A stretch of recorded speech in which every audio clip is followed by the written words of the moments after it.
Hello and welcome. My name is Zenzele Ndebele and this is Asake Online. We bring you this special program where we are talking to the president of the MDC-Alliance, Nelson Chamisa.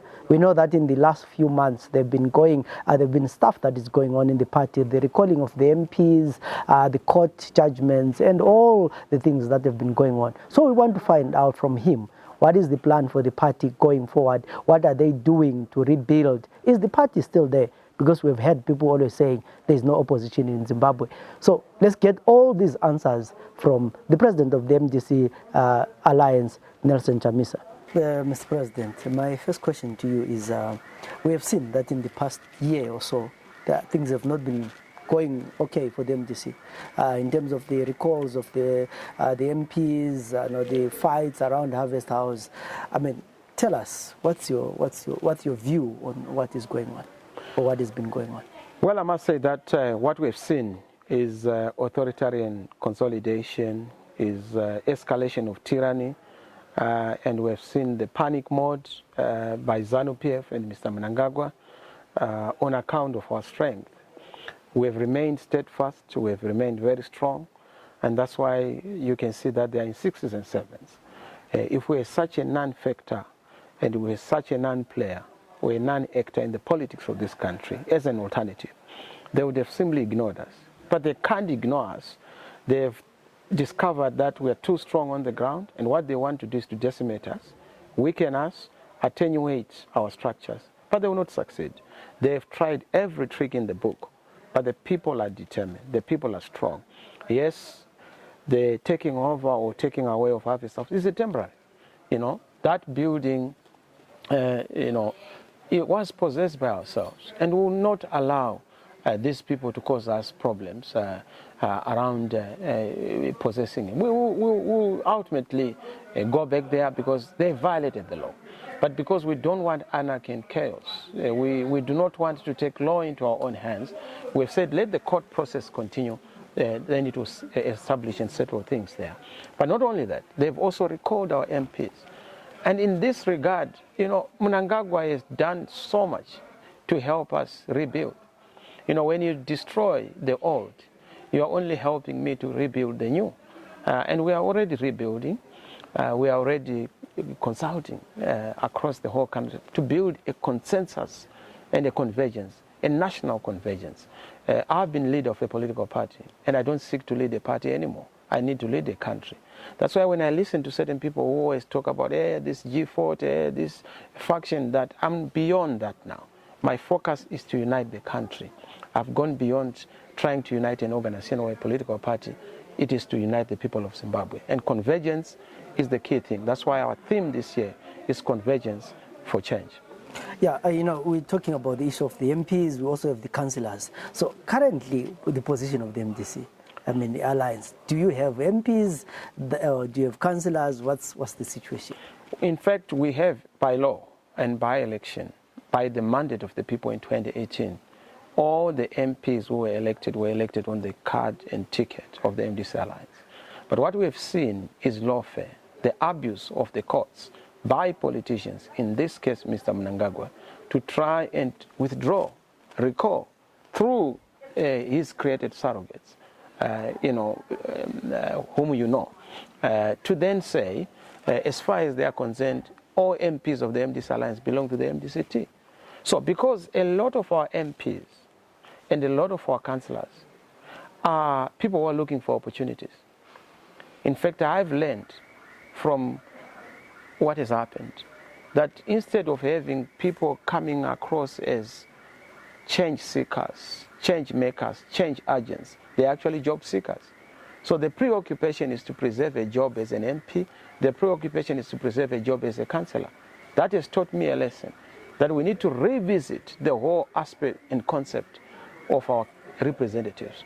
That's why now I'm apologizing to the people of Zimbabwe to say that we have not thought through the processes of our candidate selection process. That's why we have to go back to the drawing board, so that we do not have party candidates, but a community candidate, a collective ethic, a converged approach that is driven by the community, driven by the stakeholders and opinion makers in a community, as opposed to just a political party, because these processes produce candidates or individuals who do not have their loyalties in communities and to the people. So I've discovered that. So you would find that most of the MPs and some of the councillors who have remained in Parliament on account of allegiance to a step party or a counter party formed by Mnangagwa have not shown loyalty. And we are going back to the drawing board, doing an audit, constituents by constituents, ward by ward, of who is with the people and who is against the people. And once we have done that, we'll be able to authoritatively tell people of Zimbabwe where we are in terms of MPs and candidates. You know, you raise a very important question, and obviously that is the issue that will be a big discussion going to 2023, selection of candidates. Primary elections that end up being violent. Are you talking about re-looking at that strategy? There's going to be a completely new candidate selection process that is centered on communities, that is centered on stakeholders, as opposed to the party structures. What we have discovered is that party structures are very acerbic and toxic, but they are also an important vehicle. So they have to be given their role, but their role is not conclusive and definitive. It must be indicative, but not totally dismissive of other key stakeholders. Because when you want a vote, it's not a vote for the party, it's a vote for the constituents. So you have other constituents, stakeholders that have to be honored and respected. So yes, there's going to be a radical shift and change to the candidate selection process in this organization to allow the community to lead the process, so that the collective ethic, the community ethic, the stakeholder-driven process is actually what takes shape and what takes root. I mean, always online hearing people talking about there's no opposition in Zimbabwe, the opposition is dead. What's your response to that? Well, they don't know what they're talking about. Of course, we are an alternative. We are not an opposition. But if you want to understand who we are, go and ask Mnangagwa. He will tell you that we are the real game in town. He will tell you that we are the only deal. He will tell you that we mean real significant substance. That's why they have nightmares. They can't think of anything beyond the real politics of survival and what we do. You alluded to the issue of the citizens' convergence for change. And one of the things is, we have seen that in the past years, not only last year, but 2 years ago, there have been divisions in the MDC. What are you doing to bring together these people into the fold? Well, there are no divisions in the MDC. There's MDC and then ZANU that forms itself within MDC. That's not a division. That's exfoliation, that's purification, that's distillation. Don't call it division. It's actually separation. And people always talk about the opposition is not united in Zimbabwe. People are solid. The base is solid. The people cannot be divided. When you have people at the top who are bought or who look for greener pastures in terms of opportunities because they are fortune seekers, gold diggers, or fortune hunters, it doesn't necessarily mean that the organization is divided or the people are divided. We want missionaries who are clear on the objective to liberate our country, to democratize our country, to grow our country, to modernize our country. And we don't want mercenaries who are seeking opportunities for themselves, who are driven by this pioneer column mentality or last supper mentality, the departure lounge mentality, wanting to eat and going. We don't want eaters. We want people who are going to bring change to this country. And that is what we're focusing on. I'll talk, for example, for Matebeleland. I have seen that in 2018, these I don't want to call them smaller parties, but there are so many parties. Indeed. At the end of the day, you find that the opposition at large would lose, but the majority of people, they voted for the parties other than ZANU-PF. So are there any ways of trying to bring all these people under one umbrella, under one banner of some sort? Because we are all under the umbrella of change. We want to make sure that there's a democratic consensus building of this new convergence. And that's why the convergence idea is coming in, to converge all the efforts, to converge all the bodies, the progressive forces and the progressive voices in the country, so that there's one voice for change, one voice for the alternative. So that once we are able to do that, we are able to build a formidable voice. When we have crossed the Rubicon and crossed the river, we can then all talk about other things. But here we have a crocodile-infested river that has to be crossed. And let us all come together. Let us unite. Come, let us reason together. That has been our clarion call. Because it's always important. The more the merrier. It takes two to tango. Let's come together as a people, all the political parties, let's all converge and have one new broad convergence and new consensus to build our country. No, and as we go to an end, I've heard Monzora talking about, the MDC or them forming an alliance, and and then I've had people talking about, the issue. But they're already in an alliance with ZANU. So which alliance were they talking about? I'm not so sure. I can't speak on behalf of that. So as the alliance, or as you as president of the alliance, are you talking about rebranding so that people don't, confuse, your party with the other? Zimbabweans are very solid. The people are very clear on what they want. And we'll obviously be engaging Zimbabweans. There's no confusion. I know people are worried. I know people are concerned. But I can tell you that at the end of the day, whenever there is a question to our existence, the people are the solution and the answer. And we'll always revert back to the people. We are a people's party. Our solutions are always driven and sculptured by the people. So don't worry about that. It's an issue that is easily dealt with. At the moment, my preoccupation is to sell the team that is going to bring change to the people of Zimbabwe. And the dream of a new Zimbabwe, great Zimbabwe, a Zimbabwe in which we are all happy, where there's freedom, justice, solidarity, the dignity for all, jobs for the young boys, opportunities for everyone, transformation, prosperity. That is what we are fighting for. But we have to do that from a position of strength, from a place of, consistency, a place of a genuine desire to provide leadership and alternative. If the government of Emmerson Mnangagwa was to come to you, or the ZANU come to you talking about let's negotiate and find each other, are you willing to talk to them? I've always said finding each other is a national demand, is a national chorus, is a requirement by the people. It's a clarion call from the people. There's need for us, because we are one people together. This country belongs to all of us. So the issue of finding each other and having a common is the essence of our convergence core.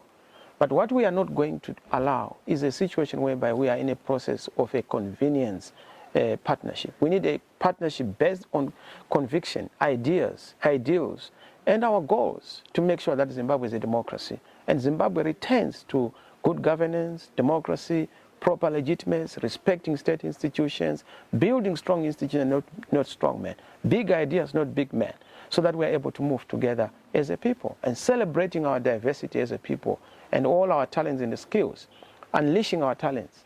Because we are a great people. We have everything, every resource except leadership. So we have seen the jailing of activists, members of parliament from the MDC.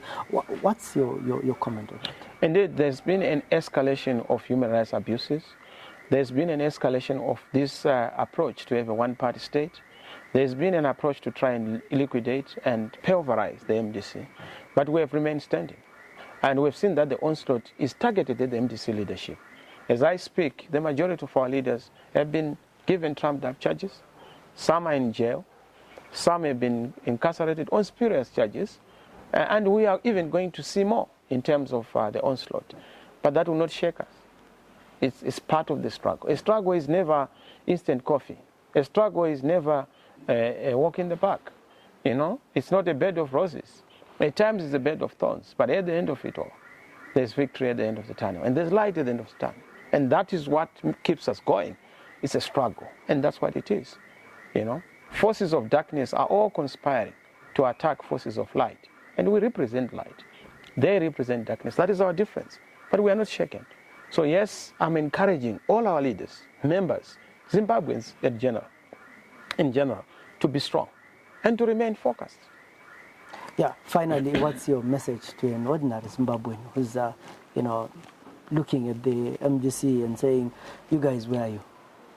You see, the end is nigh. It's always darkest before dawn. We may be having challenges, but we must all know that when such challenges are manifest, opportunities are around the corner. There's going to be a great celebration in this country. We are working on it, we are preparing for it, and we are ready for it.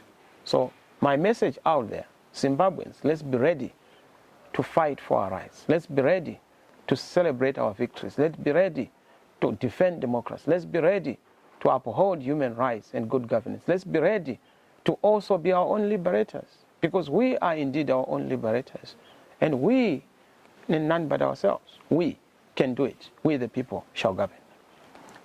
Thank you very much for giving us this opportunity to talk to you. I think there are so many people who are asking questions about whether the MDC-Alliance is still alive, whether there is still opposition in Zimbabwe, and those questions have been raised. But what I find interesting are two issues that were mentioned in this interview. The issue of the candidates, that there is going to be a new process of selecting candidates, because I know in the past elections I've covered a number of primary elections within the MDC and other parties, and there are always violence, sometimes there are divisions, and so many issues that go on. But the president of the MDC-Alliance, Nelson Chamisa, says there will be a new way of selecting candidates that includes not only the party but the community. So we'll be watching for that and see how this new way influences the way candidates are going to be selected. But he also says those who are MDC MPs currently who decided not to be loyal to the party, chose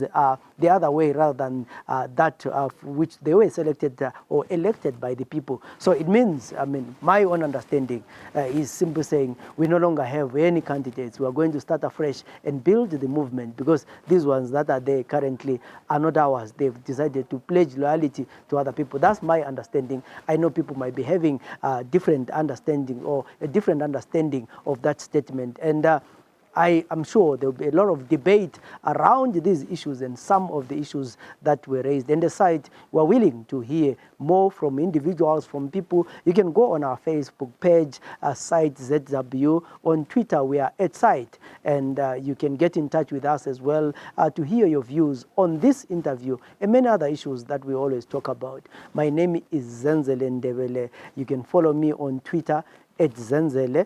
And till we meet again on other programs, have a good day.